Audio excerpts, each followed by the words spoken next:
آج لوگ بہت دھڑلے کے ساتھ ولایت کا اولیاء کا انکار کر دیتے ہیں اور اس کی مثال ان لوگوں پہ انگلی رکھتے ہیں جنہوں نے دکانیں کھولی ہیں اور طریقت کے نام پر دھبا ہیں اور داغ ہیں۔ تو کیا نبوت کی حقیقت کا انکار کر دیا جائے گا؟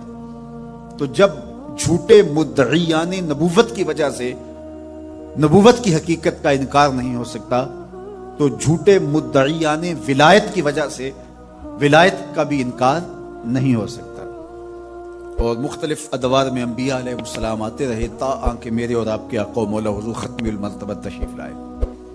حضور کے بعد نبوت کا دروازہ بند کر دیا گیا، لیکن ولایت کا دروازہ بند نہیں ہوا تا آنکہ خاتم الاولیاء حضرت امام مہدی تشریف لائیں گے، اور ان کے بعد پھر جب کفر پھیلے گا اور پھر یہ دروازہ بند ہوگا۔ لیکن اولیاء مختلف ادوار میں موجود رہیں گے، اور اس کا امکان موجود ہے۔ تو جس چیز کا امکان موجود ہے تو بہت سارے لوگ مدعی ہیں، نبوت کا امکان ختم ہو گیا، اب حضور کے بعد کوئی نبی نہیں ہے، پھر بھی مدعی موجود ہیں، اور جس چیز کا امکان ہے بلکہ جس چیز کا وقوع ہے تو اس کے مدعی کیوں نہیں ہوں گے؟ تو یہ ایک حالات کا مقابلہ نہ کرنے والی بات ہے کہ کھرے اور کھوٹے کو پہچاننا، اچھے اور برے کی تمیز کرنا، اصل اور نقل کی شناخت کرنا جب مشکل لگے تو آپ سرے سے اس کا انکار کر دیں۔ تو اس کا مطلب یہ ہوا کہ ہم اپنے لیے ان پاکیزہ لوگوں کی ضرورت محسوس نہیں کرتے، ورنہ ہم کیسے انکار کریں گے؟ اگر ہمارے بدن کو ادویات کی ضرورت ہو، ایسی بیماریاں لاحق ہو جائیں اور مارکیٹ سے 2 نمبر ادویات بھی موجود ہوں اور 1 نمبر ادویات بھی ملتی ہوں، تو ہم تلاش کر کے 1 نمبر تک پہنچنے کی کوشش کرتے ہیں۔ تو اگر روح بیمار ہے اور اس کے معالج ہمیں چاہیے اور ہم سمجھیں کہ اس کے بغیر چارہ نہیں ہے، تو پھر ہمیں حقیقت تک پہنچنے کے لیے کوشش کرنا ہوگی۔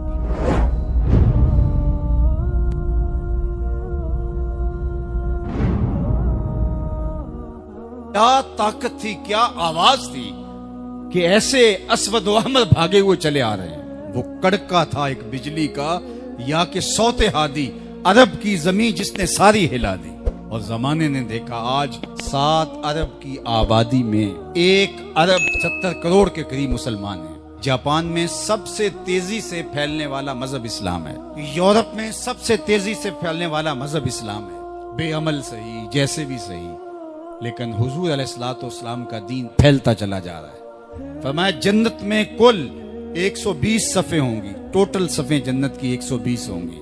40 صفیں آدم علیہ السلام سے لے کے حضرت عیسیٰ علیہ السلام تک تمام نبیوں کی امتوں کی ہوں گی، 80 صفیں صرف میری امت کی ہوں گی۔ یہ ہے حضور علیہ الصلوۃ والسلام کے پیغام کی آفاقیت۔ جدھر دیکھو حضور کے دیوانے دکھائی دیتے ہیں۔ اللہ ہمیں توفیق عمل دے۔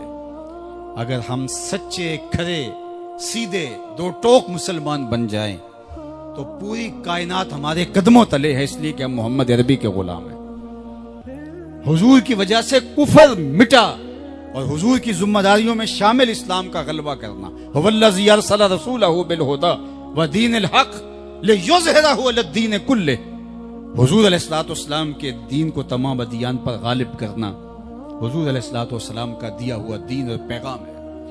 اور قرب قیامت میں اتنی دیر تک قیامت نہیں آئے گی جب تک پوری دنیا پر اسلام نہیں پھیل جائے گا۔ پوری دنیا پر اسلام نہیں پھیل جائے گا، شرق سے لے کر غرب تک، شمال سے لے کے جنوب تک۔ کائنات کی ایک چھت بھی ایسی نہیں ہوگی جہاں محمد عربی کے نام کا جھنڈا نہیں جھول رہا ہوگا، حضور کے نام کے پھریرے لہرا رہے ہوں گے۔ یہ اللہ کے محبوب کی عظمت ہے۔ کفر مٹ جائے گا اور ہر طرف اسلام کا بول بالا ہوگا۔ خلیفۃ المسلمین حضرت امام مہدی کی خلافت علی منہاج النبوہ قائم ہوگی، اسی طریقے پہ قائم ہوگی۔ حضرت عیسیٰ علیہ السلام کے انفاس کی مہک سے دجال پگھلتا چلا جائے گا، اور حضور کے دیوانے آگے بڑھ بڑھ کے اسلام کے جھنڈے گاڑتے چلے جائیں گے، اور پوری کائنات کے اندر پھریرے حضور کے ہوں گے۔ تو فرمایا انا الماہی، میں ماہی ہوں۔ اللہ اکبر۔ الذی یمحو اللہ بی الکفر، اللہ میری وجہ سے کفر کو مٹا ڈالے گا۔ ہر طرف اسلام کے پھریرے لے۔ وانا الحاشر الذی یحشر الناس علی قدمی، اور میں حاشر ہوں، اور قیامت کے دن جو ہے وہ لوگ میرے پیچھے پیچھے آئیں گے اور میرے قدموں پہ آئیں گے. فرمایا سب سے پہلے میری قبر کشادہ ہوگی اور پھر ابو بکر کی قبر, پھر حضرت عمر کی قبر. دائیں ہاتھ میں ابو بکر کا ہاتھ ہوگا, بائیں ہاتھ میں عمر کا ہاتھ ہوگا. ہاکازا نبعث یوم القیامہ, فرمایا قیامت کے دن ہم قبروں سے ایسے ہی اٹھیں گے. اللہ اکبر, کیا شان ہوگی, کیا عظمت ہوگی, کیا رفتوں کے پھریرے ہوں گے. اور پھر حضور حشر میں آئیں گے. اللہ اکبر, پھر حشر میں حضور کا آنا اور پھر لوگوں کی پناہ بننا, لوگوں کے لیے امان بننا. پیش حق مجدہ شفاعت کا سناتے جائیں گے, آپ روتے جائیں گے, ہم کو ہنساتے جائیں گے. وسعتیں دی ہیں خدا نے دامن محبوب کو, جرم کھلتے جائیں گے اور وہ چھپاتے جائیں گے. وَأَنَا الْعَاقِبُ الَّذِي لَيْسَ بَعْدَهُ نَبِيٌّ, اور میں عاقب ہوں. عاقب, اور عاقب وہ ہوتا ہے جس کے بعد کوئی نبی نہیں ہوتا. پس خدا بر ما شریعت ختم کر, بر رسول ما رسالت ختم کر. اللہ نے حضور کے بعد نبوت کا دروازہ بند کر دیا. اب کسی نبی کے آنے کی ضرورت نہیں. تمام انبیاء کی صفات کے جامع حضور علیہ الصلوۃ والسلام کی ذات ستودہ صفات ہیں. حسن یوسف دم عیسیٰ ید بیضا داری, آنچ خوباں ہما دارن تو تنہا داری. جو مختلف انبیاء کے اندر کمالات موجود ہیں وہ سارے ایک پیکر میں دیکھنے ہو تو محمد عربی کی چوکھٹ پہ آ جاؤ. یہاں تمہیں کمال بھی نظر آئے گا, جمال بھی نظر آئے گا, جود و نوال بھی نظر آئے گا. یہاں حسن بھی نظر آئے گا, حلم بھی نظر آئے گا, علم بھی نظر آئے گا, شان و شوکت بھی نظر آئے گی, رحمت بھی نظر آئے گی. اور یہاں ہاتھ میں تلوار پکڑے نبی جہاد فرماتا ہوا بھی دکھائی دے گا. ساری شانیں ایک پیکر کے اندر, ایک وجود کے اندر جو ہے وہ جمع کر. یہ فرشتے کس معاملے میں بحث کر رہے ہیں؟ تو میں نے کہا لا ادری, مجھے اس کا ادراک نہیں کہ وہ کیا کہہ رہے ہیں. تو پھر اللہ نے اپنا دست قدرت میرے دو کندھوں کے درمیان رکھا. پھر کیا ہوا اس سے؟ اللہ کا دست قدرت کہہ رہے ہیں, باقی کوئی لفظ ہی نہیں ہمارے پاس. اس نے دست قدرت والا ہاتھ میرے دو کندھوں کے درمیان رکھا. یہ کون کہہ رہے ہیں؟ میرے حضور کہہ رہے ہیں. میرے رب نے دست قدرت میرے دو کندھوں کے درمیان رکھا. پھر ہوا کیا؟ سن لو اگلے لفظ. دست قدرت یہاں آیا, ٹھنڈ سینے میں پڑ گئی. فَعَلِمْتُ مَا فِي السَّمَاوَاتِ وَالْأَرْضِ, زمین اور آسمان میں جو کچھ تھا اللہ نے سب کا علم مجھے عطا کر. سینے میں نور آ گیا, سینے میں علم آ گیا. کائنات کی کوئی شے ایسی نہیں ہے جو حضور علیہ الصلوۃ والسلام نہ جانتے ہو. اور پھر کہاں تک علم آیا یہ حضور سے پوچھیے. فرمایا قرب قیامت میں جب دجال آئے گا تو میرے غلام اس کے مقابلے کے لیے نکلیں گے.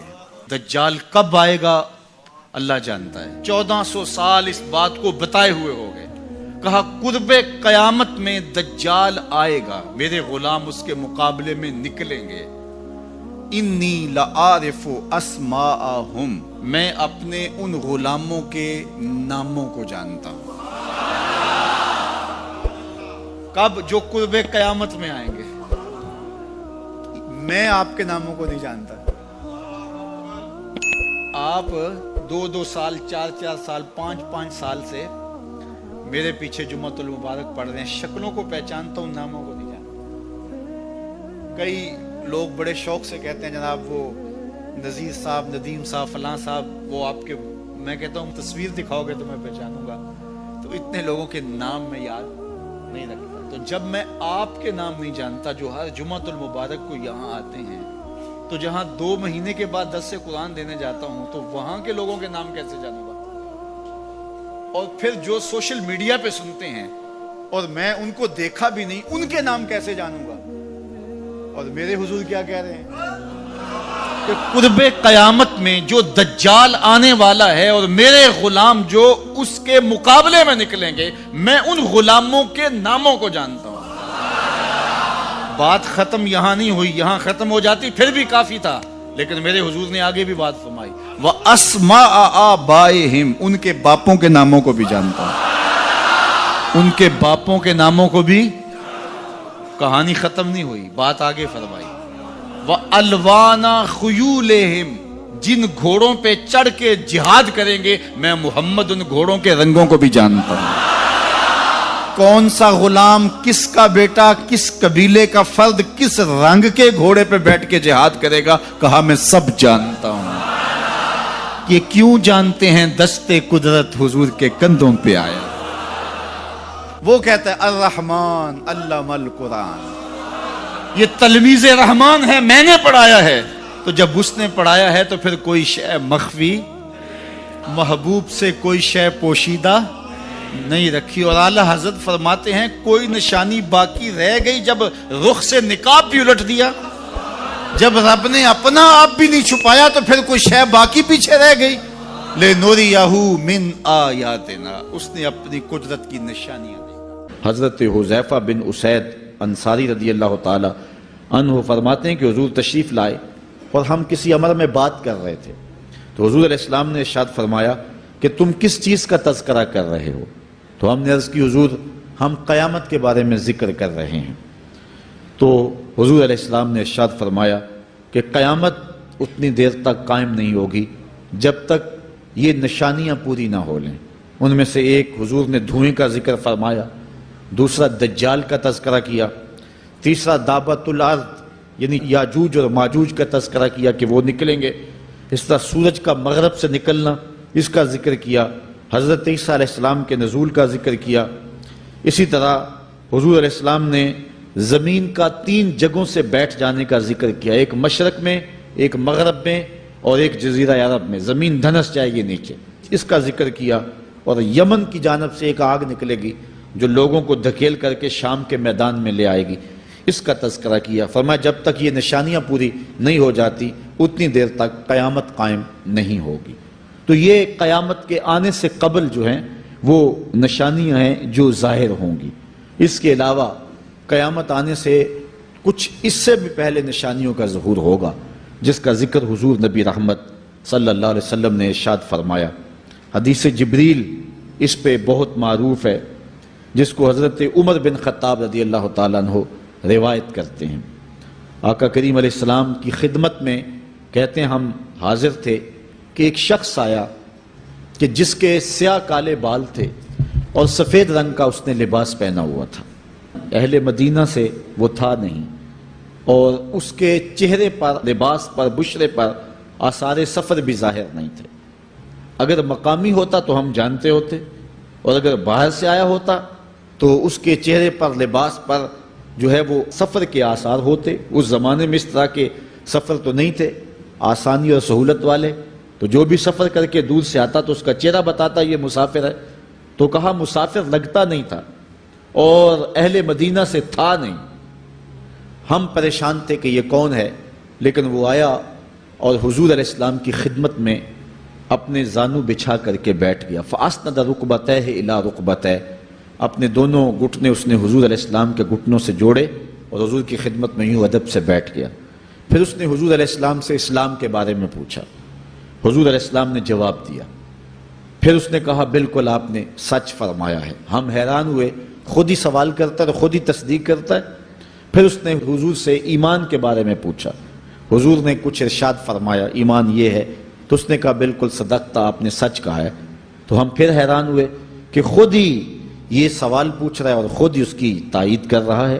پھر اس نے احسان کے بارے میں پوچھا، تو حضور علیہ السلام نے اس کو جواب دیا کہ احسان یہ ہے کہ اللہ کی عبادت اس طرح کرے کہ تو اسے دیکھ رہا ہے، اور اگر یہ کیفیت نہیں ہے تو کم از کم یہ کیفیت پیدا کر لے کہ وہ تجھے دیکھ رہا ہے۔ اس نے کہا آپ نے سچ کہا۔ پھر اس کے بعد اس نے کہا مجھے اب قیامت کے بارے میں بتائیں۔ حضور علیہ السلام نے فرمایا جو ہے وہ مسئول سائل سے عالم نہیں ہے۔ تو اس نے کہا اچھا پھر مجھے قیامت کی کچھ نشانیاں بیان فرما دیں۔ تو حضور علیہ السلام نے اس شخص کو جو نشانیاں بیان فرمائیں وہ یہ تھی کہ لونڈی اپنی مالکہ کو جنم دے گی، بکریاں چرانے والے، اونٹ چرانے والے، ننگے پاؤں والے اور ننگے بدن والے تم دیکھو گے کہ عمارتیں بنانے میں ایک دوسرے سے آگے بڑھنے کی کوشش کریں گے۔ بہرحال تھوڑی دیر تک وہ حضور کی خدمت میں بیٹھا رہا۔ اس کے بعد جب چلا گیا تو تھوڑی دیر گزری تو حضور نے فرمایا عمر جانتے ہو یہ شخص کون تھا؟ عرض کی اللہ و رسولہ عالم، اللہ اور اس کا رسول جانتا ہے۔ فرمایا یہ جبریل امین تھا جو تمہیں تمہارا دین سکھانے کے لیے آیا تھا۔ تو تو حضرت جبریل امین نے آ کر کے حضور سے جو 4 سوالات کیے، ان میں سے ایک سوال یہ تھا قیامت کب آئے گی اور قیامت کی نشانیاں کیا ہیں۔ تو حضور نے یہ نشانیاں بیان فرمائیں کہ لونڈی اپنی مالکہ کو جنم دے گی، اور یہ نشانی اب ہمارے سامنے ہے کہ آج اولادیں اپنے جو ہے وہ ماں باپ کی آقا بنی ہوئی ہیں، بیٹی آج ماں کی حکمران بنی ہوئی ہے۔ یہ دور جس کی نشاندہی کی وہ بالکل آج ہمارے سامنے ہے۔ حضرت ابو ہریرہ رضی اللہ تعالیٰ عنہ سے ایک روایت ہے جس کو نبی رحمت صلی اللہ علیہ وآلہ وسلم سے وہ بیان کرتے ہیں، بینما النبی صلی اللہ علیہ وسلم یحدث اذ جاء اعرابی فقال متی الساعہ۔ حضرت ابو ہریرہ فرماتے ہیں کہ ہم حضور کی خدمت میں بیٹھے ہوئے تھے، ایک شخص حاضر ہوا، اس نے حضور سے کہا کہ حضور قیامت کب آئے گی؟ یہ سوال کیا، متی الساعہ، قیامت کب آئے گی؟ آقا کریم علیہ السلام نے اس کو جواب دیا، اذا ضیعت الامانہ فانتظر الساعہ، جب امانت کو ضائع کر دیا گیا تو سمجھ لے قیامت آ گئی۔ جب امانت کو ضائع کر دیا جائے گا تو سمجھ لے قیامت آ گئی ہے۔ قال کیف اضاعتها، عرض کی حضور امانت کو ضائع کرنا کیا مفہوم رکھتا ہے، اس کا مطلب کیا ہے؟ تشریح پوچھی حضور سے، تو حضور علیہ السلام نے جو جواب دیا وہ سماعت کیجئے۔ قال اذا وسد الامر الى غیر اہلہ فانتظر الساعہ، فرمایا جب معاملات نااہل لوگوں کے سپرد کر دیے جائیں تو سمجھ لے کہ قیامت آ گئی۔ جب مسندوں کے اوپر مسندوں کے حقدار نہیں ہوں گے، جب زاغوں کے تصرف میں عقابوں کا نشیمن آ جائے گا، جب تخت و تاج کے مالک غدار، بے دین اور نااہل لوگ ہوں گے، جب تخت و تاج کی حکمرانی اور مسلح و امامت کے مسند کے اوپر بیٹھنے والے بھی نااہل ہوں گے، تو پھر سمجھ لینا کہ قیامت جو ہے وہ ظاہر ہو رہی ہے۔ حضرت انس رضی اللہ تعالی عنہ سے ایک روایت ہے، کہتے ہیں سمعت رسول اللہ صلی اللہ علیہ وسلم یقول، میں نے حضور علیہ السلام کو فرماتے ہوئے سنا ہے۔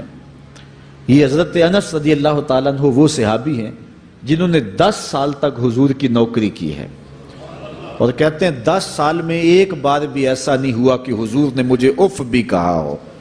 کہتے ہیں کبھی ایسا ہوتا کہ میرے ہاتھ سے کوئی برتن ٹوٹ جاتا، ازواج مطہرات جو ہیں وہ اس پہ ناراض ہونے لگتی تو حضور علیہ السلام روک دیتے، فرماتے اسے کچھ نہ کہو، اس برتن کی عمر ہی اتنی لکھی ہوئی تھی، یہ اتنے عرصے کے لیے ہی پیدا کیا گیا تھا۔ تو آقا کریم علیہ السلام نے جو ہے وہ ازواج مطہرات کو بھی روکا کہ وہ مجھے جھڑکے نہ۔ خدمت رسول اللہ صلی اللہ علیہ وآلہ وسلم 10 سنین، میں نے پورے 10 سال حضور کی نوکری کی ہے۔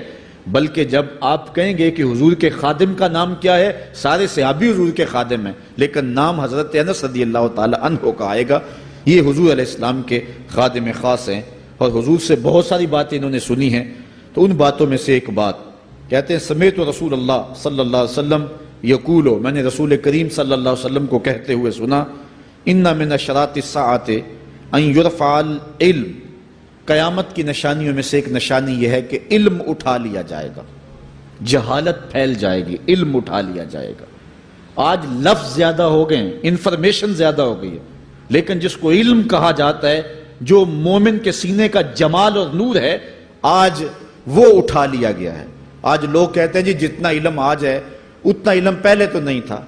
آج کوئی غزالی دکھاؤ، کوئی رازی دکھاؤ، کوئی رومی دکھاؤ، کوئی احمد بن حنبل جیسا شخص دکھاؤ، کوئی محمد بن حسن شیبانی جیسا شخص دکھاؤ، کوئی امام ابو حنیفہ کے نالین کی خاک جیسا شخص بھی دکھاؤ، تو یہ ایک غلط بات ہے کہ جی پہلے زمانے میں اتنا علم نہیں ہوتا تھا، اب علم بہت زیادہ ہو گیا، جی علم بہت زیادہ پھیل گیا۔ علم نہیں پھیلا ہے، یہ چند معلومات ہیں، انفارمیشن کا دور ہے، اور خبریں ہیں۔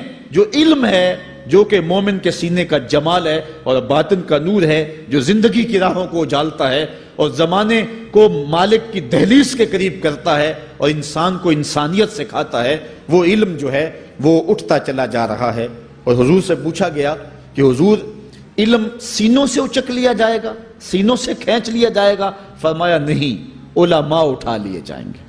جب علماء فوت ہو جائیں گے تو ان کی جگہ اس درجے کے لوگ نہیں آئیں گے، پھر زوال پذیر سلسلے ہوتے چلے جائیں گے۔ علم اٹھا لیا جائے گا. جب سینے علم سے خالی ہو جائیں گے تو پھر قیامت آ جائے گی. اس لیے حضور علیہ السلام کا فرمان ہے کائنات کی ہر شے علماء کی زندگی کی دعائیں مانگتی ہے.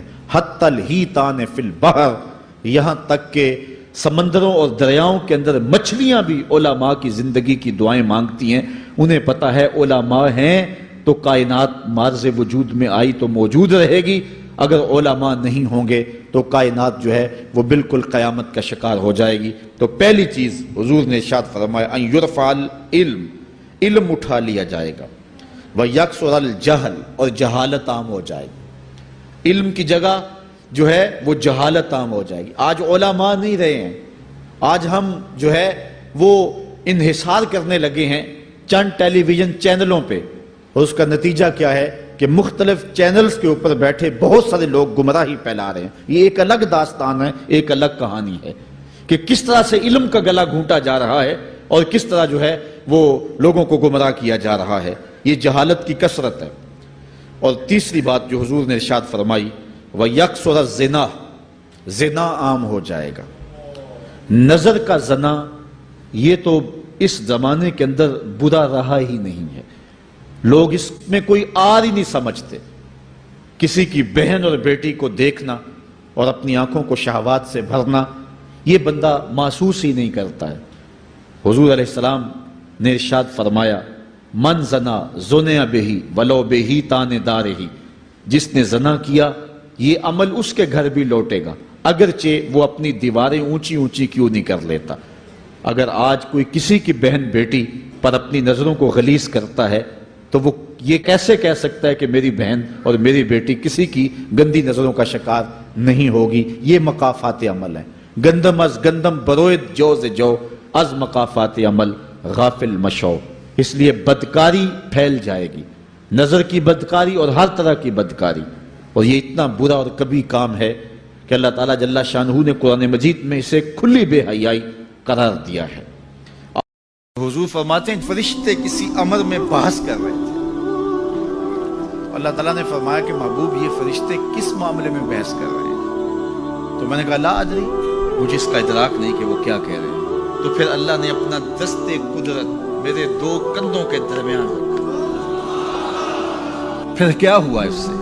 اللہ کا دست قدرت کہہ رہے ہیں، باقی کوئی لفظ ہی نہیں ہمارے پاس. اس نے دست قدرت والا ہاتھ میرے دو کندھوں کے درمیان رکھا. یہ کون کہہ رہے ہیں؟ میرے حضور کہہ رہے ہیں. میرے رب نے دست قدرت میرے دو کندھوں کے درمیان رکھا. پھر ہوا کیا؟ سن لو اگلے لفظ.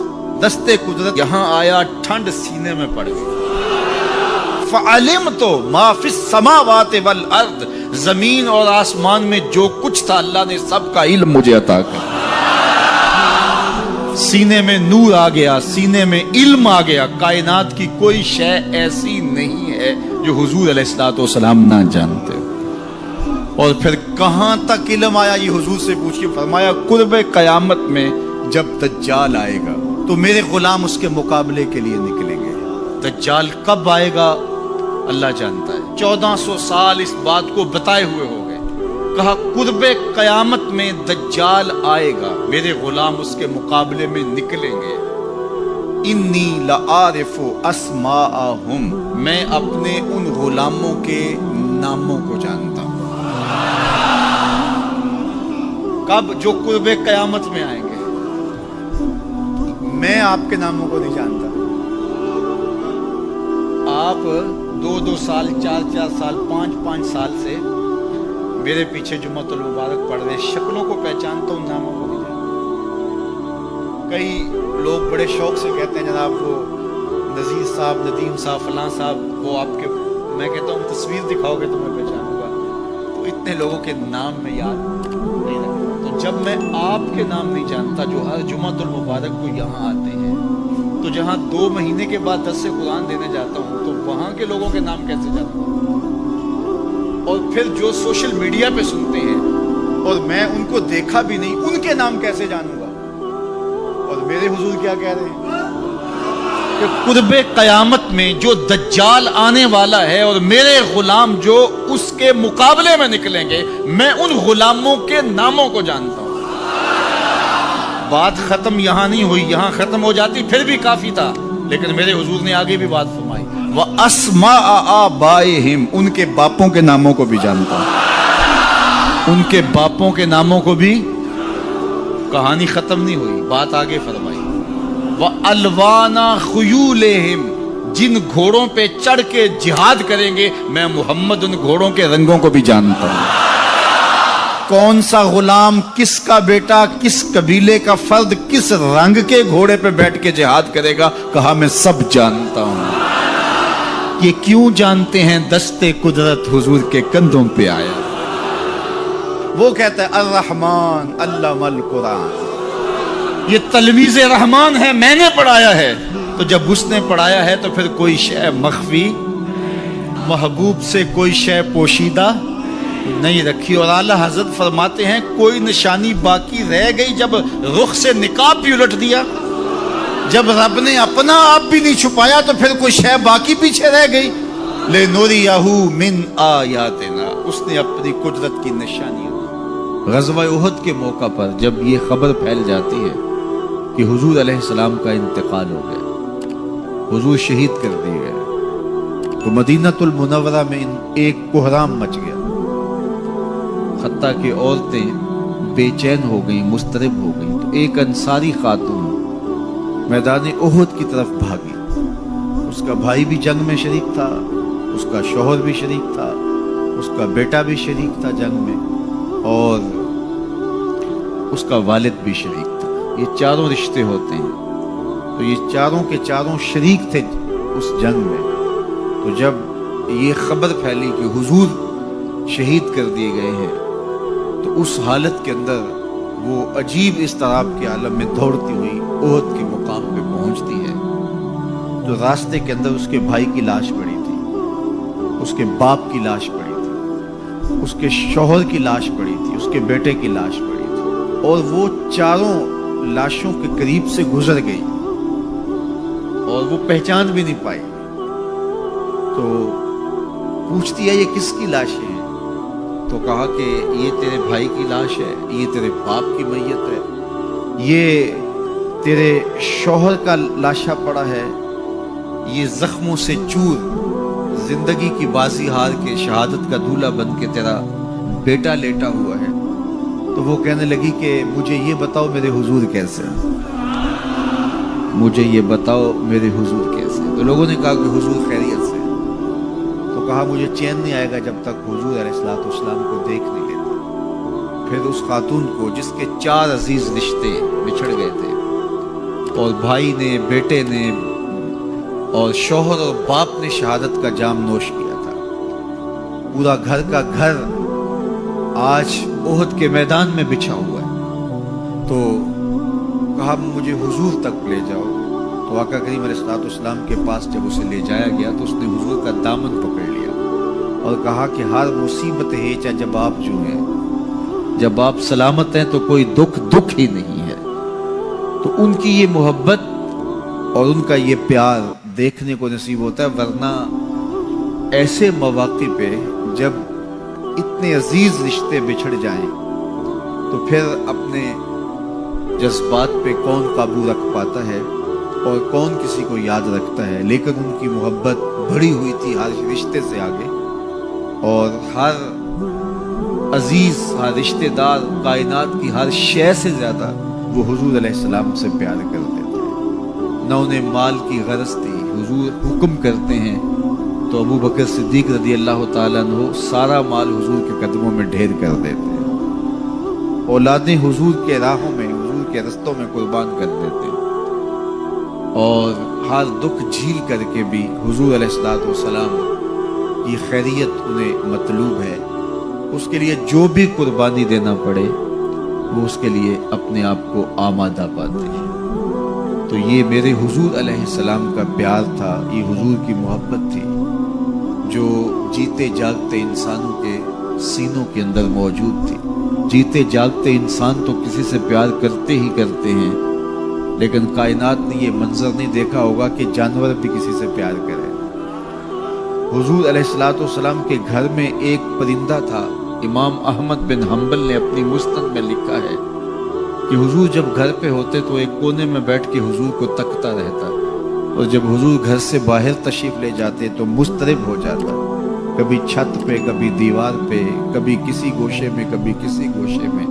جب حضور دوبارہ گھر تشریف لاتے تو سکون سے ایک کونے میں بیٹھ کے حضور کو دیکھتا رہتا، اس کے دکھی دل کو قرار آ جاتا۔ آقا کریم بیٹھے تھے کہ ایک شخص آیا، صحابہ فرماتے آثار سفر اس کے بدن سے حبیدہ نہیں تھے، سفید لباس پہنا تھا، سیاہ اس کے بال تھے، اور وہ مدینے کا رہنے والا نہیں تھا لیکن مسافر لگتا نہیں تھا، اور حضور کے سامنے وہ دو زانو ہو کے بیٹھ جاتا ہے اور حضور سے مختلف سوال کرتا ہے، اور جب آقا کریم اس کو جواب دیتے ہیں تو وہ کہتا ہے ہاں بالکل آپ نے سچ کہا۔ تو ہمیں حیرت ہوتی ہے کہ یہ بندہ خود ہی سوال کرتا ہے تو خود ہی تصدیق کرتا ہے۔ خیر جب وہ چلا گیا تو حضور نے کہا عمر جانتے ہو یہ شخص کون تھا؟ تو کہا حضور اللہ اس کے رسول جانتے ہیں۔ تو آقا کریم نے فرمایا کہ یہ جبریل تھا جو تمہیں تمہارا دین سکھانے آیا۔ تو جبریل نے جو ہمیں دین سکھایا، جو سوال کیا، ان میں سے ایک سوال جبریل نے یہ کیا مل احسان، حضور احسان کیا ہے۔ حضور نے ارشاد فرمایا کہ احسان یہ ہے ان تعبد اللہ کأنک تراہ، احسان یہ ہے کہ اللہ کی عبادت اس طرح کرے کہ گویا تو اسے دیکھ رہا ہے، اس انداز سے اللہ کی عبادت کرے۔ فَإِن لَمْ تَكُنْ تَرَاهُ فَإِنَّهُ يَرَاكَ، اور اگر یہ کیفیت تیری پیدا نہیں ہوتی کہ تو اس کو گویا دیکھ رہا ہے تو اس کیفیت میں ڈوب جا کہ وہ تجھے دیکھ رہا ہے۔ اللہ اکبر۔ حضرت عقبہ بن عامر رضی اللہ تعالیٰ عنہ فرماتے ہیں میں حضور کی خدمت میں حاضر ہوں، حضور نے یہ بات ارشاد فرمائی سل من قطعک وعات من حرمک واعف عمن ظلمک، تین باتیں، جو تجھ سے تعلق توڑے تو اس سے تعلق جوڑ، جو تجھے محروم رکھے تو اس کو عطا کر، اس کی جھولیاں بھر دے، جو تیرے اوپر ظلم کرے تو اس کو معاف کر۔ تو حضور نے یہاں صلہ رحمی کا حکم دیا۔ حضرت عبداللہ بن سلام رضی اللہ تعالیٰ عنہ فرماتے ہیں کہ میرے حضور نے فرمایا یا ایھا الناس، اے لوگو افشوا السلام، سلام عام کرو، اس سے محبت بڑھتی، پیار بڑھتا۔ دوسری بات وآتِمُوا الطعام، لوگوں کو کھانا کھلاؤ، ضرورت مندوں کو کھانا کھلاؤ۔ حضرت سیدنا شیخ عبد القادر علیہ رحمہ و رضوان آپ فرماتے ہیں کہ آدھا فقر، غریبوں کو، مسکینوں کو، بھوکوں کو کھانا کھلانا اور ننگوں کو لباس پہنانا، باقی سارا آدھا فقر ہے۔ لوگوں نے سمجھا کہ دربار اونچا ہو تو فقیر بڑا ہوتا ہے، گدڑیاں پہننے سے فقیری ہوتی ہے۔ آدھا فقر، آدھا فقر، بھوکوں کو کھانا کھلانا اور ننگوں کو لباس۔ فقیروں کے لنگر اس لیے کبھی بند نہیں ہوئے۔ بلے شاہ بولے اٹ کھڑکے دکڑ وجے تتا ہوئے چولہا، آن فقیر کھا کھا جاون راضی ہوئے بھلا۔ فقیر اس میں خوش ہوتے ہیں۔ یہ فقیروں کا نظام حضور کی احادیث کا خلاصہ ہے۔ کہا کہ افشوا السلام، سلام کو عام کرو، وآتِمُوا الطعام، اور لوگوں کو کھانا کھلاؤ، وصلوا الارحام، اور رشتہ داروں کے ساتھ سلوک اچھا، صلہ رحمی کرو، اور چوتھی بات وصلوا باللیل والنام النیام، لوگ سوئے ہوئے ہوں تم مصلی بچھا لو، لوگ رات کو سو رہے ہوں اور تم اٹھ کے مصلی بچھا، تہجد پڑھو۔ اللہ اکبر۔ اس وقت اللہ کی اتنی رحمتیں بندے پہ برستی ہیں، اگر بندے کو پتہ چل جائے تو سجدے سے ساری نہ اٹھائے۔ تدخلوا الجنت بالسلام، تم سلامتی کے ساتھ جنت میں داخل ہو جاؤ۔ چار کام کر لو جنت تمہارے نام کی، یا سلام عام کرو، یہ کوئی اوکھا کام ہے؟ مول لگتا ہے، کوئی بل آتا ہے؟ دوسری بات وآتِمُوا الطعام، لوگوں کو کھانا کھلاؤ جتنی تمہاری گنجائش ہے۔ میرے حضور نے فرمایا تھوڑا سا پانی زیادہ ڈال دیا اور شوربے کی پیالی ہمسایوں کے گھر بھیج دیا۔ اپنا کھانا تو پکاتے ہی ہو، تھوڑا سا زیادہ پکا لیا کرو، ایک آدمی کا روز زیادہ پکا لیا کرو، اگر زیادہ گنجائش ہے تو زیادہ پکا لیا کرو۔ تیسری بات وصلوا الارحام، صلہ رحمی کرو، رشتہ داروں کے ساتھ سلوک اچھا کرو۔ ہم کہتے ہیں کوئی اینٹ مارے گا تو ہم جواب میں پتھر دیں گے، کوئی ایک قدم پیچھے ہٹے گا ہم 10 قدم پیچھے ہٹیں گے۔ میرے حضور نے فرمایا نہیں، 10 قدم پیچھے نہیں ہٹے، وہ جتنا مرضی پیچھے ہٹے تم آگے بڑھو۔ اللہ اکبر۔ آخری بات حضور نے فرمائی جب لوگ سو رہے ہوں تو تم آغوش نیند میں پڑے ہوئے لوگوں کو چھوڑ کے اللہ کے حضور سجدہ ریزیاں کرو۔